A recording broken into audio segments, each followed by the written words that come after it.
दोस्तों, अगर आप और अच्छी नींद चाहते हैं तो हमारी प्यारी सी ऐप नींद को इंस्टॉल करें। इस ऐप पर आपको एक्सक्लूसिव स्लीप स्टोरीज़ मिलेंगी और आप बिना यूट्यूब प्रीमियम के भी इन स्टोरीज़ को बैकग्राउंड में सुन सकेंगे। इंस्टॉल करने के लिए आप हमारी वेबसाइट neend.app पर ज़रूर आइए और अच्छी कहानियाँ, स्लीप म्यूज़िक, कुछ टिप्स सुनने के लिए इस चैनल को सब्सक्राइब कीजिए। नमस्कार, मैं हूं लोकेश।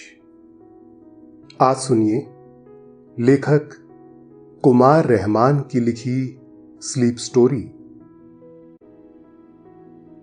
सैकड़ों साल पुराना एक सपना, जिसे इलेक्ट्रिकल के बहुत सारे साइंटिस्ट ने देखा, कोशिशें भी की और कुछ हद तक कामयाब भी हुए,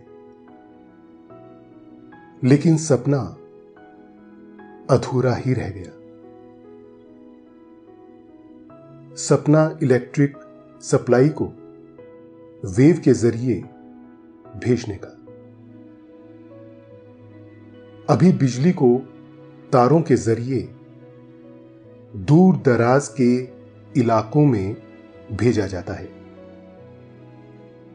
एक तो इसमें खर्चा बहुत ज्यादा आता है, दूसरे लाइन लॉस की वजह से काफी बिजली बर्बाद हो जाती है। अगर बिजली को मोबाइल सिस्टम की तरह भेजा और रिसीव किया जा सके तो ये इजाद दुनिया का भविष्य बदल देगा। फिर तो इंसान चांद पर बिजली घर बनाएगा और वहां से वेव के जरिए बिजली नीचे आ जाएगी। फिर धरती पर बड़े बड़े बांध और परमाणु बिजली घर बनाने की जरूरत भी नहीं पड़ेगी, जो खर्चीले होने के साथ साथ खतरे वाले भी होते हैं। इलेक्ट्रिकल इंजीनियरिंग के स्टूडेंट प्रशांत भी ऐसी ही एक डिवाइस बनाने पर रिसर्च करने लगा। उसने ऐसा डिवाइस बनाने के लिए दिन रात एक कर दिए। उसका भी सपना है कि इस आविष्कार से दूर दराज के गांवों में भी बिजली भेजी जा सके। पहाड़ और जंगल भी जरूरत पड़ने पर बिना तार के रोशन हो सके। प्रशांत के इस सपने को पूरा करने की कहानी आपको आगे सुनाएंगे, लेकिन पहले आप अपने आसपास की सारी लाइट्स ऑफ करके आराम से लेट जाएं।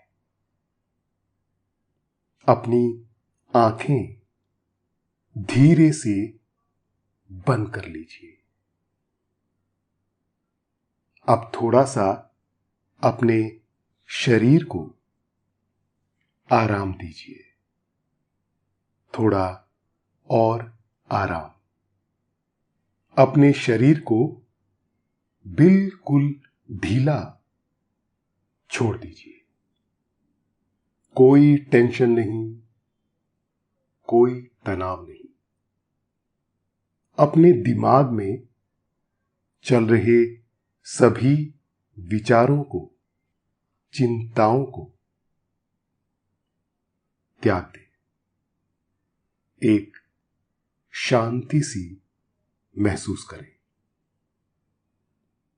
सब नेगेटिव पॉजिटिव विचारों को धीरे धीरे निकाल दें। हाथों को सीधा करके अपनी कमर के साइड में रख लीजिए। अपनी सांस पर ध्यान लगाएं। दोस्तों, अब से आप आपकी मनचाही दादी और नानी की कहानियों से प्यारी नींद की कहानियां सिर्फ और सिर्फ नींद ऐप पर ही सुन पाएंगे। तो इसी तरह हमारे साथ कहानियों के जरिए जुड़े रहने के लिए आपकी अपनी नींद ऐप इंस्टॉल करें। मन शांत, एकदम शांत होता जा रहा है। आप बहुत अच्छा महसूस कर रहे हैं। खुद को काफी हल्का फील कर रहे हैं। सब तरफ शांति ही शांति है, सुकून है, खामोशी है। कुछ साल पहले की बात है।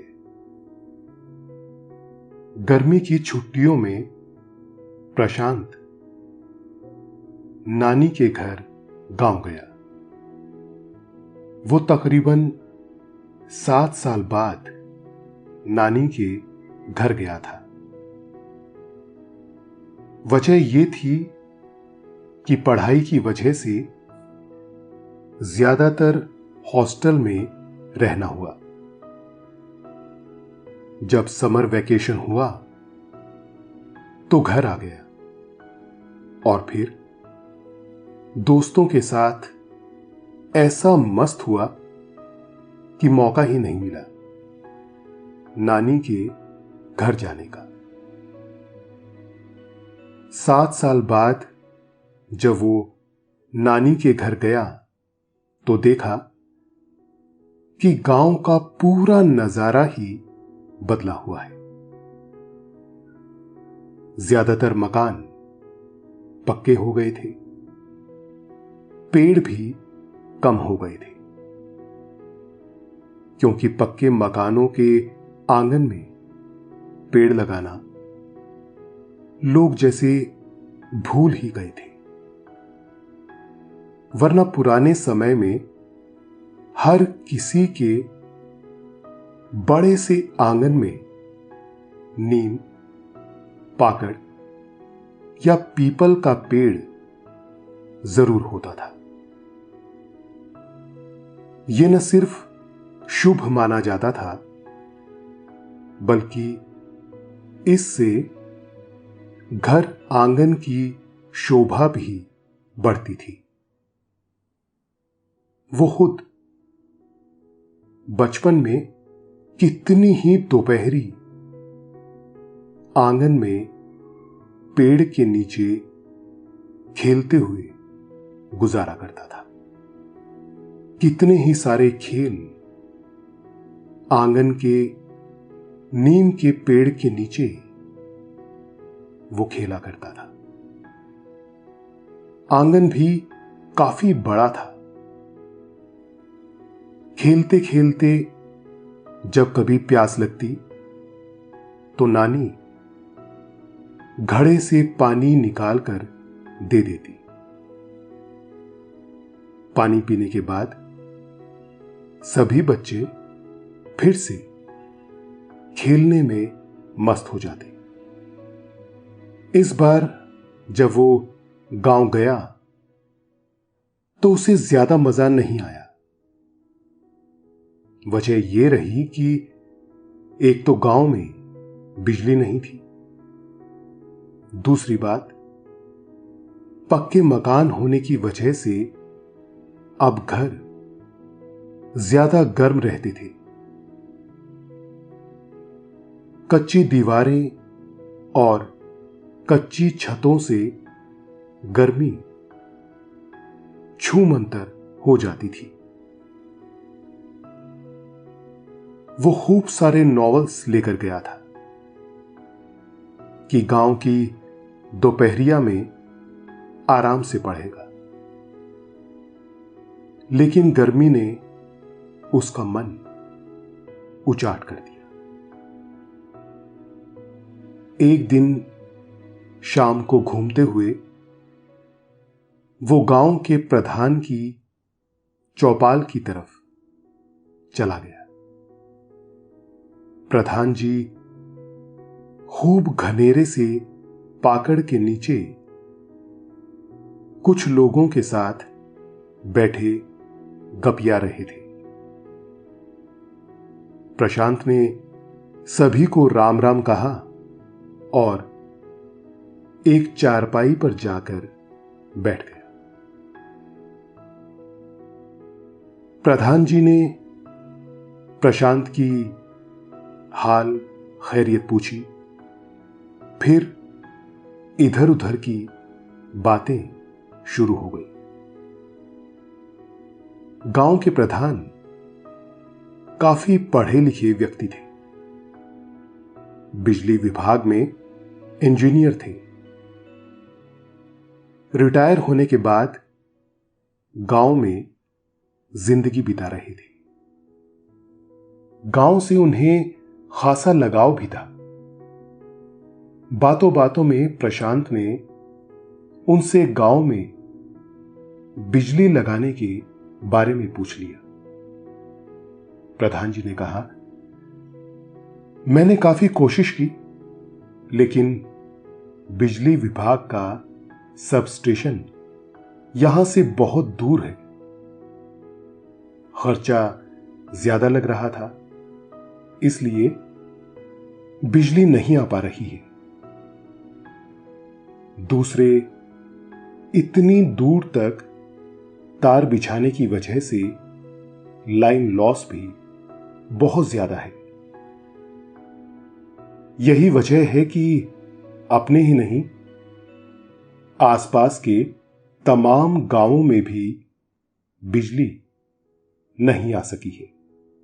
प्रशांत खुद यूनिवर्सिटी से इलेक्ट्रिकल इंजीनियरिंग की पढ़ाई कर रहा था। उसे ये बातें समझ में आती थी। उसने प्रधान जी से पूछा, कुछ तो उपाय होगा प्रधान जी। प्रधान जी ने हंसते हुए कहा, मोबाइल की तरह अगर बिजली भी तरंगों के जरिए भेजी जा सके तो पूरा देश रोशन हो सकता है, क्योंकि 30-40% बिजली तो लाइन लॉस में ही खर्च हो जाती है। अगर बिना तार के बिजली की सप्लाई हो सके तो ये नुकसान बच जाएगा। दूसरे खंभे और तार का खर्चा भी बचेगा। इससे न सिर्फ बिजली सस्ती हो जाएगी, बल्कि सभी को बिना रुकावट के लगातार बिजली मिलती रहेगी। प्रशांत को प्रधान जी की बात समझ में आ रही थी। यह वाकई बहुत बड़ी बात होती अगर बिजली की सप्लाई तरंगों के माध्यम से की जा सकती। इससे न सिर्फ खर्च बचता, बल्कि ये ज्यादा सुगम भी होता। आमतौर पर आंधी तूफान आने पर बिजली के तार टूट जाते हैं। बारिश में तार टूटने से करंट फैलने का डर रहता है। कितने ही लोग करंट का शिकार हो जाते हैं। प्रशांत वहां पर बैठा यही कुछ सोचता रहा। उसकी तंद्रा तब टूटी जब प्रधान जी ने एक और दिलचस्प बात बताई। वो कहने लगे, अगर भविष्य में ऐसी कोई टेक्नोलॉजी आ सके तो क्रांति आ सकती है। सोचो, अगर बिजली का निर्माण चांद पर हो और वहां से तरंगों के जरिए इसे पृथ्वी पर लाया जा सके तो कितना अच्छा होगा। आज दुनिया भर में बिजली का निर्माण आमतौर पर 3 तरह से होता है। कोयले से, बड़े बड़े बांधों के पानी को टरबाइन पर गिराकर, और परमाणु से। कोयले से जहां प्रदूषण फैलता है वहीं बांध और परमाणु बिजली घरों के अपने खतरे हैं। चांद पर बिजली बनने से अपनी पृथ्वी इन खतरों से सुरक्षित रहेगी। इस मुद्दे पर और भी काफी देर तक चर्चा होती रही, लेकिन प्रशांत के मन में यह बात घर कर गई कि बिजली को अगर मोबाइल की तरह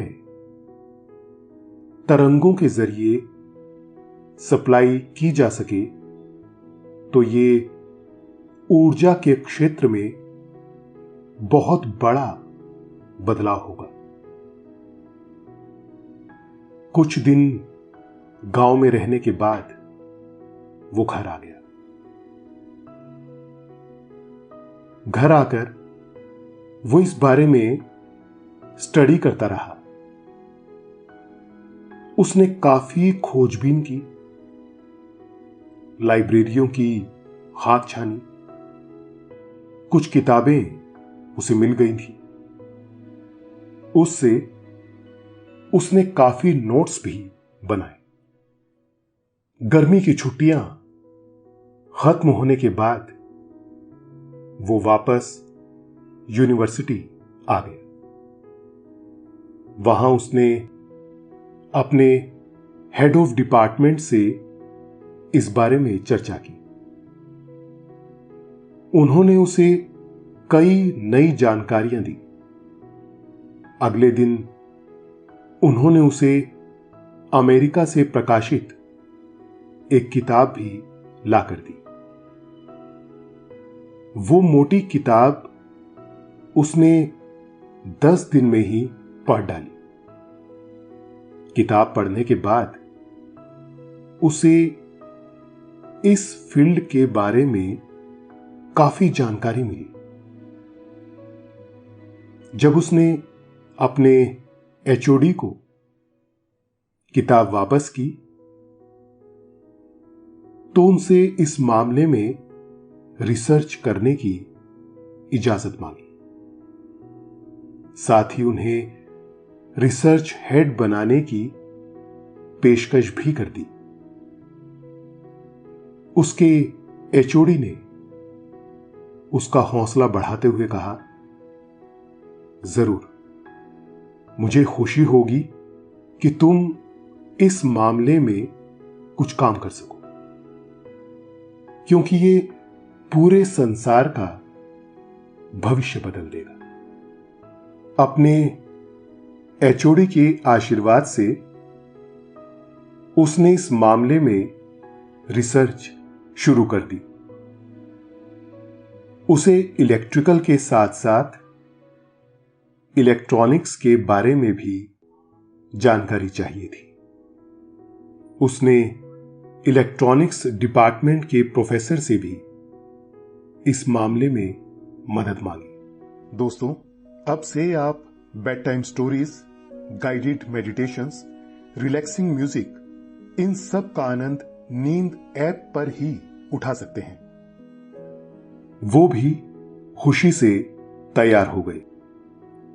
प्रशांत एक डिवाइस बनाने की कोशिशों में जुट गया। सबसे महत्वपूर्ण काम यह था कि डिवाइस बिजली को तरंगों में बदल दे और वो हवा में विलीन हो जाए, एक वेव के तौर पर, और एक दूसरी डिवाइस हो जो इन तरंगों को पकड़ सके और फिर इन तरंगों को बिजली के करंट में बदल सके। काम मुश्किल था, लेकिन प्रशांत का मानना था कि दुनिया का हर काम मुश्किल है और वो तब तक ही मुश्किल लगता है जब तक कि वो आसान न हो जाए। प्रशांत को मोबाइल वेव की जगह रेडियो तरंगे ज्यादा आसान लगी इस काम के लिए, क्योंकि उसमें ज्यादा खर्चा भी नहीं आना था। दूसरे शॉर्ट वेव पर तरंगों को दूर दूर तक पहुंचाना आसान था। 1 साल की रिसर्च और कोशिशों के बाद उसने एक बिजली को वेव में कन्वर्ट करने वाली तरंगे बनाने में कामयाबी हासिल कर ली। जब उसने ये बात अपने एचओडी को बताई तो उन्हें तुरंत ही इस पर यकीन ही नहीं हुआ, लेकिन उसने ये करके दिखाया।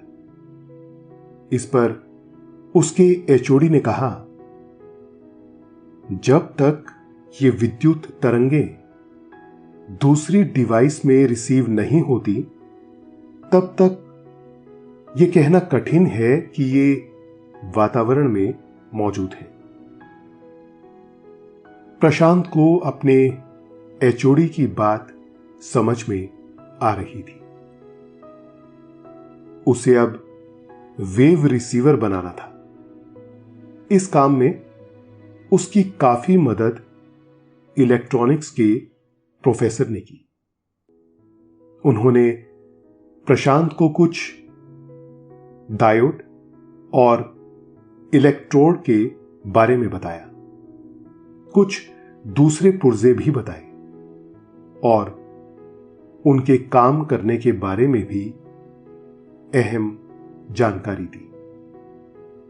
और नतीजा यह निकला कि इलेक्ट्रिक वेव रिसीवर भी प्रशांत बनाने में कामयाब हो गया। जब उसने अपने एचओडी और इलेक्ट्रॉनिक्स के प्रोफेसर के सामने इसका प्रेजेंटेशन किया तो सभी बहुत खुश हुए। उन्होंने उसे वीसी से भी मिलवाया। वीसी भी उसकी डिवाइस से बहुत प्रभावित हुए। अगले दिन ही उसका इंटरव्यू शहर के अखबारों में छपा और प्रशांत की धूम मच गई। यह खबर गांव तक भी पहुंची। गांव के प्रधान खुद उससे मिलने के लिए आए। प्रशांत ने प्रधान जी का शुक्रिया अदा करते हुए कहा, यह सब आपकी देन है। आपने ही मुझ में इस बारे में कुछ करने की जिज्ञासा पैदा की, इसलिए यह सब आपके आशीर्वाद का नतीजा है। प्रधान जी ने प्रशांत के सर पर हाथ फेरते हुए कहा, मेरा आशीर्वाद हमेशा तुम्हारे साथ है। प्रशांत ने प्रधान जी को भी अपने डिवाइस को चलाकर दिखाया।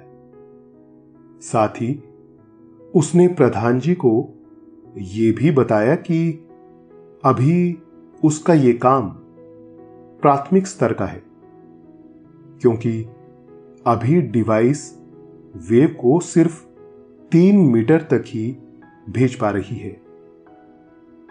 यह हजारों किलोमीटर तक इलेक्ट्रिक वेव को भेज सके तभी यह लोगों के काम आ सकेगी। प्रधान जी ने उसके सर पर हाथ फेरते हुए कहा, मुझे भरोसा है कि तुम ये भी कर लोगे। प्रशांत अब अपने डिवाइस को इंप्रूव करने की कोशिश में लगा हुआ है। उसे यकीन है कि एक दिन वो ये भी कर दिखाएगा।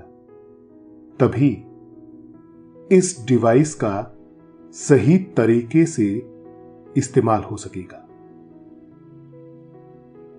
अभी आपने ये रोचक कहानी सुनी। अब आपके सोने का वक्त हो रहा है।